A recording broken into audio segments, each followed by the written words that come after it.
Nah, berikutnya, apa yang dimaksud dengan sistem informasi?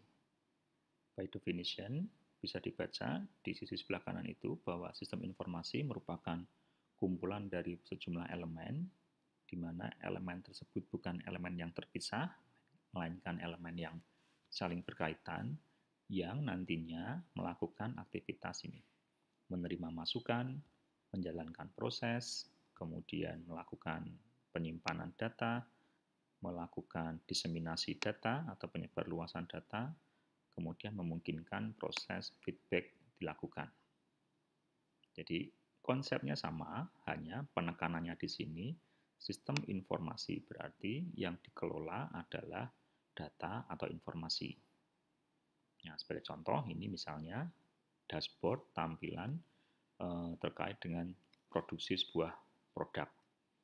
Jadi bagaimana masukannya, bagaimana prosesnya itu di balik layar.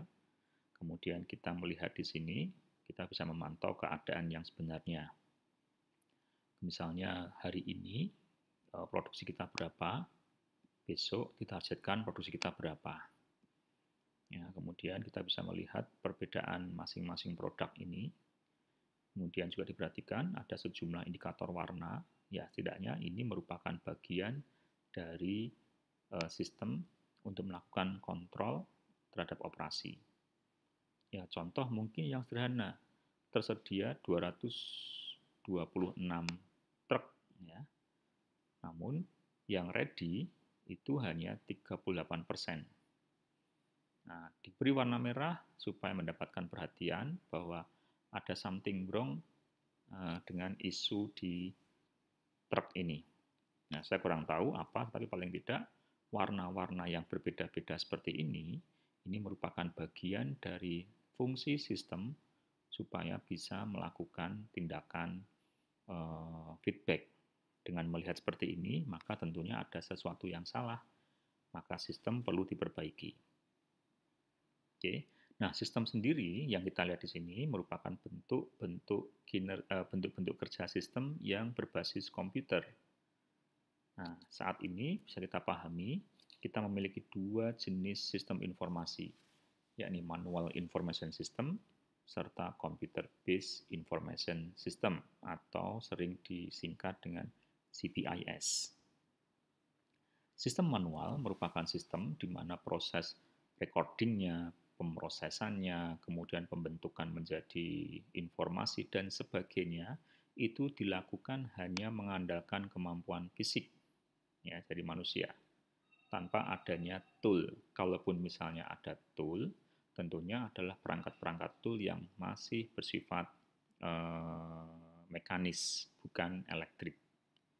Oke, contoh yang paling mudah, mungkin kalau dulu pernah melihat buku telepon, Yellow Page, kemudian bentuk rancangan chart yang direpresentasikan pada sebuah kertas grafik, atau filing cabinet yang dipakai untuk menyimpan rekam medis pasien. Oke, ini gambarannya. Catatan penjualan, ya, mungkin di toko kelontong. Ini merupakan contoh dari sistem informasi manual. Bukan berarti ini sistem yang buruk. Kita hanya menyatakan ini manual. Ini mungkin sudah mencukupi bagi sebuah toko kelontong. Bisa kita lihat sistemnya, ternyata deskripsi dari transaksinya itu secara sistemik diletakkan pada kolom keterangan. Ya kan? Ada masuk, bensin, kemudian pulsa, dan sebagainya. Sementara nilai transaksi yang masuk itu ditulis pada kolom debit, nilai transaksi yang keluar ditulis dalam kolom kredit.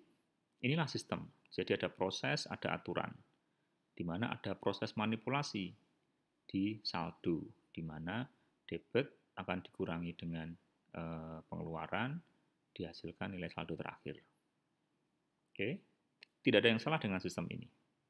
Ini hanya menunjukkan semuanya diproduksi, dikelola secara manual. Tidak ada bantuan perangkat-perangkat yang sifatnya elektronik. Sama halnya dengan buku telepon ini. Ini bukan hanya sekedar buku telepon yang tidak ditata secara sistemik.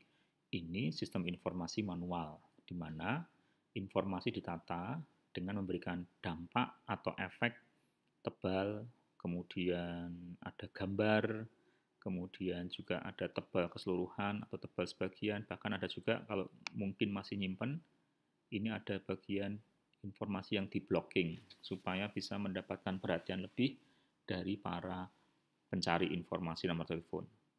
Ini sistem informasi manual. Ya, kalau sekarang ini digunakan, tentunya menjadi hal yang merepotkan kalau kita mencari data satu persatu. Akan lebih mudah tentunya kalau ini semua data itu dimasukkan ke dalam sebuah sistem yang berbasis komputer, sehingga proses pencariannya akan dibantu oleh prosesor, karena prosesor mampu menelusuri data dengan lebih cepat. Kurang lebih sama halnya dengan informasi yang ada di rak kabinet di sebuah klinik. Atau tidak ada salahnya juga kita merepresentasikan sebuah informasi dalam bentuk graf. Hanya saja graf ini dibuat dengan sangat-sangat manual pada sebuah kertas graf. Oke, inilah sistem informasi yang secara konseptual masih menggunakan cakupan teknologi yang masih sangat-sangat kecil. Oke, apa keuntungan dan kerugiannya menggunakan sistem informasi yang masih manual? Ya, ini keuntungannya, prosesnya yang simple, ya tentunya tidak begitu butuh proses yang kompleks, karena hanya tinggal mencatat transaksi yang masuk dan mencatat transaksi yang keluar, kemudian mengkalkulasikannya ke dalam saldo.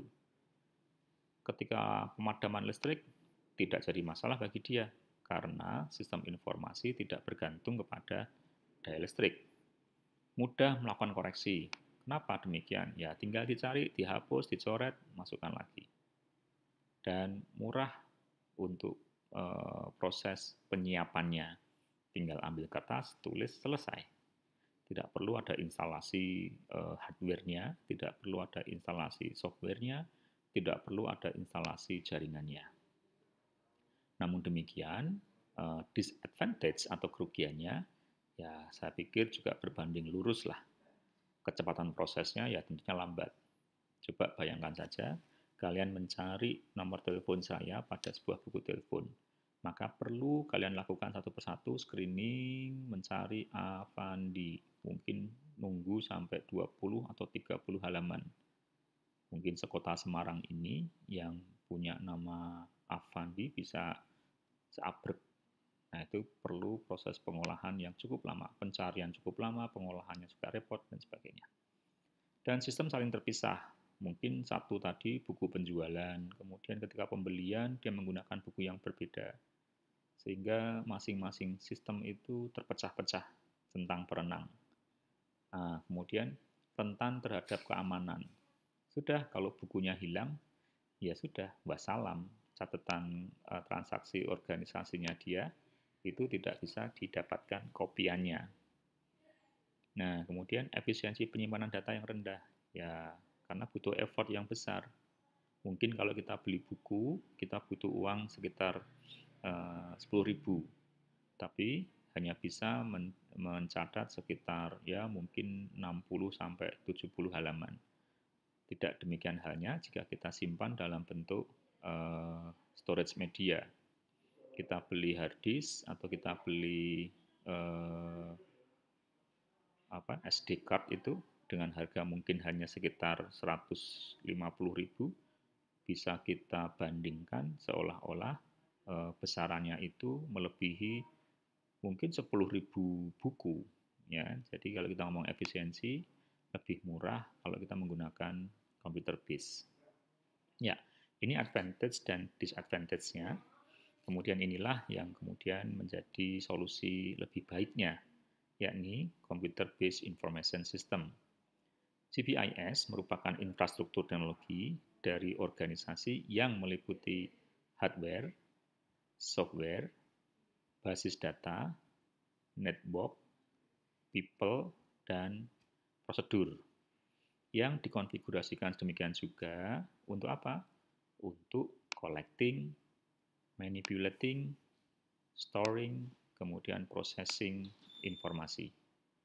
Oke, jadi prinsipnya sama, hanya saja komponen yang kita libatkan di sini, teknologi yang kita libatkan di sini jauh lebih kompleks dibanding manual information system. Ini contoh layout atau user interface dari computer based information system. Jadi tidak hanya pengeluaran, pemasukan, kemudian saldo, tetapi bisa lebih rinci, ID-nya staff, nama pertama, kemudian nama aliasnya, kemudian gajinya dia, semuanya ada di sini. Termasuk fotonya dia, clear semua ada di sini. Kemudian ini mungkin bagian dari sistem informasi kita, sistem informasi akademik. Dari sini saya bisa melihat saya itu mengajar mata kuliah apa saja, kapan waktunya, berapa SKS lamanya, total berapa SKS, berapa yang pagi, berapa yang malam, semua kan ada di sini semuanya. Oke, kembali yang kita lihat ini adalah tampilan pada sebuah layar monitor. Atau ini monitoring untuk miles itu semacam poin reward yang diberikan oleh maskapai penerbangan kepada customer-nya.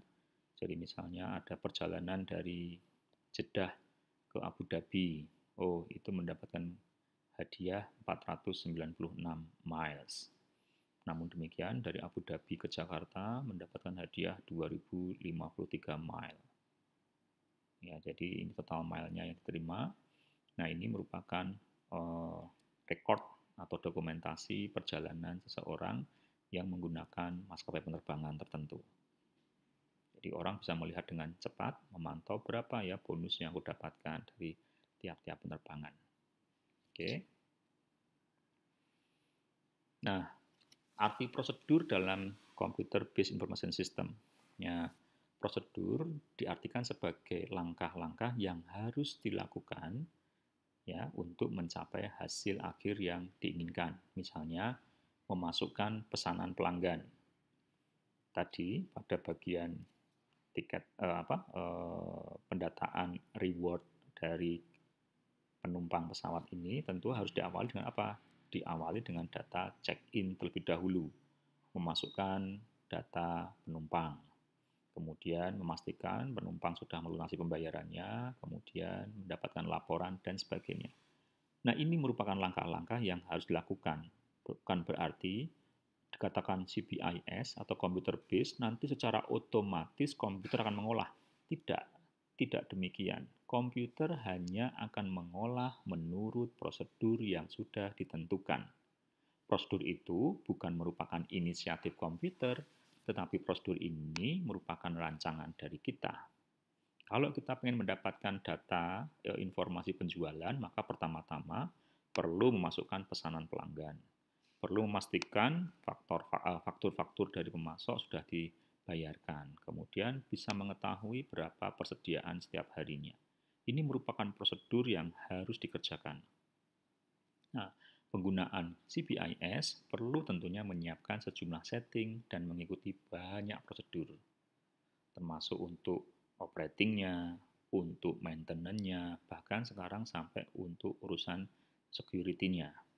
Oke, kita menyediakan form atau display tampilan untuk memasukkan data. Betul, otomatis semuanya. Mungkin kita bisa tulis nama kita, otomatis muncul semua data kita. Betul.